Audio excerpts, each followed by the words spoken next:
से दुपट्टा से आइए पापा की पढ़िए उड़ के दिखा फिर में लेके जाओ उड़ेगा तो फिर में दिखा हुलुलुलु दिखा हुलुलुलु झुनमुनी कलर मुनमुनी डिजाइन मात्र 500 টাকা सेट माई ना आहा ना এয়া মহানগৰীৰ ফাঁচী বজাৰ এয়া বিহুৰ সময়ৰ চিৰ পৰিচিত ৰূপ বিহু বুলিলেই মহানগৰীৰ বুকু উদং কৰি বাজ ভৰি ভৰি মানুহ উভতি যায় নিজ নিজ গাঁৱলৈ কামৰ তাগিদাতেই হওক বা স্থায়ী বাসিন্দা হিচাপে বহুজন ৰৈ গৈছে মহানগৰীৰ মায়াত সোমবাৰে বিহুৰ উৰুকা দেওবাৰ বুলিয়েই মহানগৰীৰ প্ৰতিখন বজাৰত গ্ৰাহকৰ ভিৰ আখল পাতি পিঠা পুৰিবলৈ সময় তাকৰ সেয়ে বজাৰৰ পিঠাৰে চলিব বিহুৰ বতৰ নিশ্চয়কৈ ৰঙালী বিহু আৰু কাইলৈ ৰঙালী বিহুৰ উৰুকাৰ প্ৰাক্ষণত দেখা পোৱা গৈছে মহানগৰীৰ ফেঞ্চি বজাৰত বৃহৎ ভিৰ মোৰ পিছফালে দেখুৱাইছো আচলতে অসংখ্য লোক তেওঁলোকে বহাগৰ বিহুটোত তেওঁলোকে নিজৰ কাপোৰ সাজ বা বন্ধুবৰ্গৰ বাবে উপহাৰ স্বৰূপে কাপোৰ এসাজ কিনিবলৈ ইয়াত আহি ভিৰ কৰিছেহি যথেষ্ট লোক আৰু সেই তেওঁলোকে প্ৰতিগৰাকী লোকে আচলতে তেওঁৰ যি বহাগৰ বিহুত আচলতে তেওঁলোকে নতুন কাপোৰ পিন্ধাৰ যি আচলতে ৰীতি সেই ৰীতি তেওঁলোকে পালন কৰিব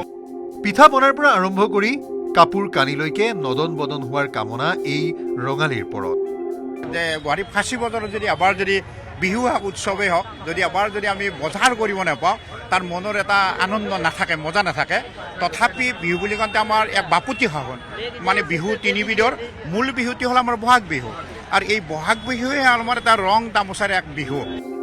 ৰাগি লগা ৰঙালীত পৰম্পৰা ৰক্ষা কৰি প্ৰিয়জন অগ্ৰজ অনুজক বিহুৱান এখন যাচিবলৈ বজাৰ গৰকিছে বিভিন্নজনে ভালৰো ভাল এখন বিহুৱান লাগে লমহে এতিয়া চাবলৈ আহিছো আছে প্ৰিয়জনৰ কাষত বহি আছে বাৰু ওচৰতে আছে হয় হয় নিজৰ ভাল লগাখনেই লৈ দিব লাগিব এইবাৰ হয় কাপোৰ ওলাইছে হৰেক ৰকমৰ এযোৰলৈ চালেই আন এযোৰ চকুত পৰে বিহু বুলিলেই যেন গোটেই ফাঁচী বজাৰখনকে কিনি পেলাবৰ মন কিনিবাৰ মন চব কি কি কিনিলে এতিয়া এই পাটৰ কাপোৰ ললো আৰু দুইযোৰ তিনিযোৰ ললো আৰু এতিয়া গামোচা চাই আছো বিহান দিবা বিহু বুলি ক'লে বিহুৱান গামোচা লাগে গামোচা লাগে সেইকাৰণে ব্যস্ত অৱশ্যে এইবাৰ বিহুৰ বজাৰ আগতকৈ কিছু সেমেকা ক্ৰেতাৰো একেই কথা একেই মত বিক্ৰেতাৰো প্ৰাণৰ জুবিন নাই কোনখতে বিহু পাতে অনুৰাগী অসমীয়াই এতিয়া বিহু যা যোগাৰ কেনেকুৱা ঘৰত বিহুৰ যা যোগাৰ ঠিকেই কিন্তু তথাপিও জুবিন দা অবিহনেতো বিহু হৈ নাথাকে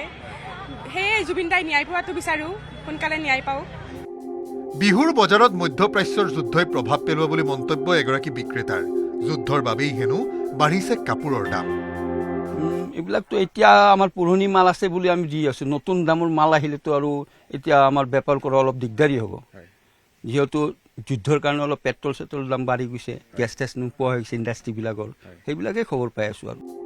গুৱাহাটীৰ পৰা Bhaskar Jyoti Saikia report news 18 Assam north east